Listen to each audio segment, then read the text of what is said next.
for them, things are probably up in the air too. There's a lot going on between everyone. So I think that's probably why they're waiting. It will make the season more interesting to watch when people wait. They'll be waiting on the edge of their seats to see what's going on. So they know what they're doing. I agree. I always think of it like a business. I mean, these are all real people, but I also know how it's made and how it works. And it's always like, whoever the favorite is, it doesn't matter. It's all a business decision. Like if someone becomes too difficult to work with, they're not going to be back. It's like there's so many factors that go into this. They're there to make money, period, the end. And I mean, there might be favorites, but truly everyone is replaceable. You really are. Like everyone's replaceable. You know, we're all going to die one day and life's going to go on. So you quitting a show or joining a show, this in real life, this stuff doesn't matter. This is like fun for TV. You know, if it's your everyday, maybe you had too much, then you walk away. But that's for each person to kind of figure out with themselves. Everyone's Totally. replaceable.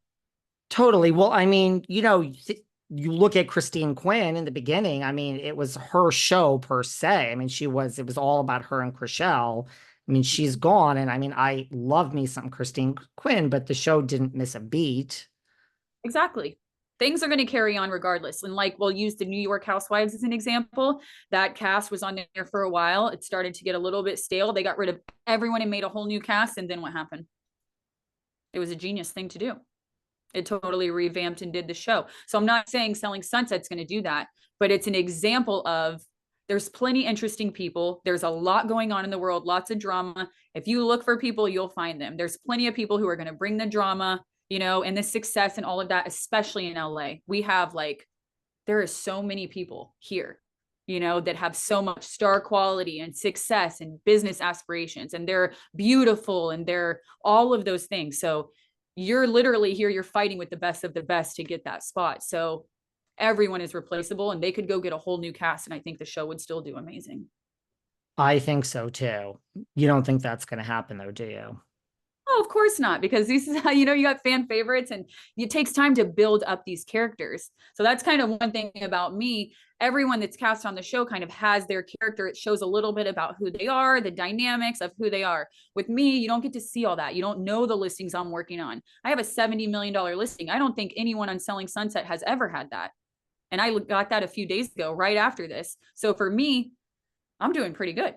You know, I'm achieving the types of things that I want, which is like the business side of it and the TV. You know, I want to do it all. Why not do it all? If you're capable, then we should. Totally. Davina might have had something in an earlier season, but it was something that was way overpriced and would never have sold. And it was like some ridiculous number. But yes, you are right. Mm-hmm. I know exactly which property you're talking about. Mine's priced to sell. We reduced 40 million. So we're right. See, this is actually going to sell. Well, congratulations on that. That's what really. Do you have a favorite housewife since you're such a Housewives fan? Oh, yes, I do. I love Erika Jayne. I love, oh my gosh, what's her name? I don't know why I'm having in New Jersey, Teresa's friend. Why her name starts with a D? It's not, what's her name? Jennifer Aiden. Oh, no, no, not Jennifer. The brunette one that's dating the Irish guy. I don't know why I'm having, I love her. Dolores. I love the straight shooters, direct, no bullshit, because that's how I am. So I love a Dolores. I love a Erika Jayne. I also love a Heather Dubrow, you know. I love all their, but I like a lot of people's personalities, but those are my favorite because I feel like I kind of relate the most to either Erika Jayne or Dolores because they're very direct. And I like that. I respect that. And that's how I am. I knew you were going to say Mary, and somehow I knew you were going to say Erika. I don't know why. I just felt it. I'm like psychically picking up on this. I swear, I was like, she's going to say Erika. But I'm a huge Erika fan too. Not everyone that listens to this show is, but I also I'm not really an emotional person. I'm more like, I'm not really a touchy-feely person. I'm like, let's just cut to the facts. And so I love that about Erika also.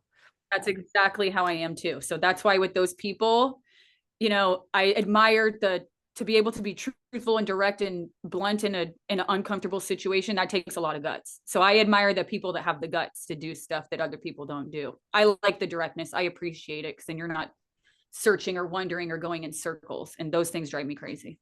Are you sure you're not from New York City?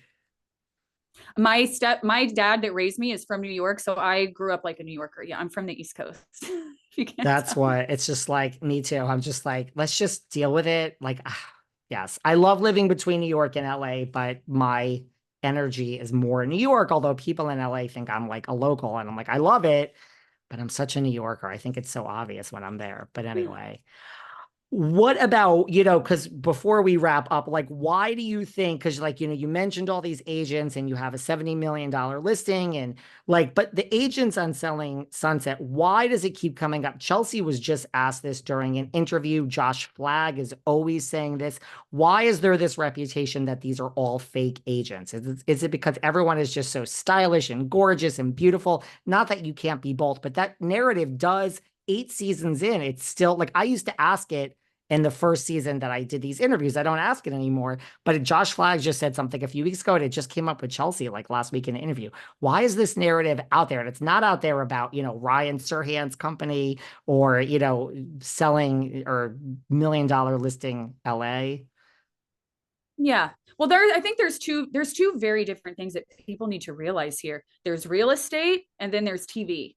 Real estate and TV are two completely different animals. What we're really doing in real estate all day long might not be the most fun thing to watch on TV. Do you want to watch us doing hours of emails, driving here and there, fighting with clients on the phone, doing contracts? That's not fun to watch.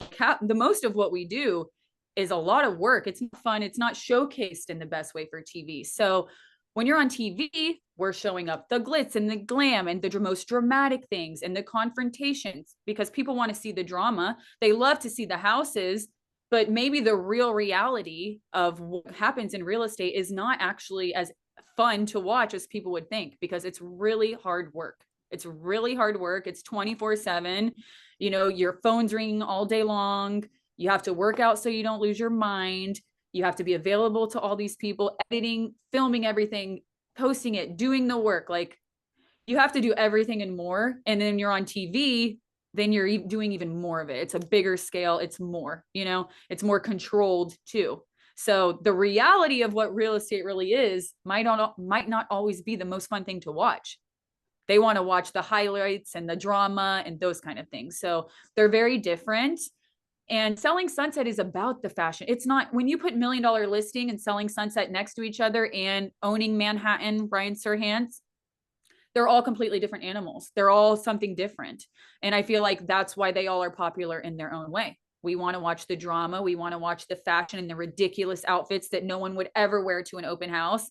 But that's what makes it fun. So, I feel like the Ryan Serhant is just a branding machine. So he's not about the drama and the stuff, but he's an actor. So he's very animated. So you can watch him doing real estate and be entertained. Anyways, you know what I mean? He knows what he's doing. So that's a different kind of thing, but that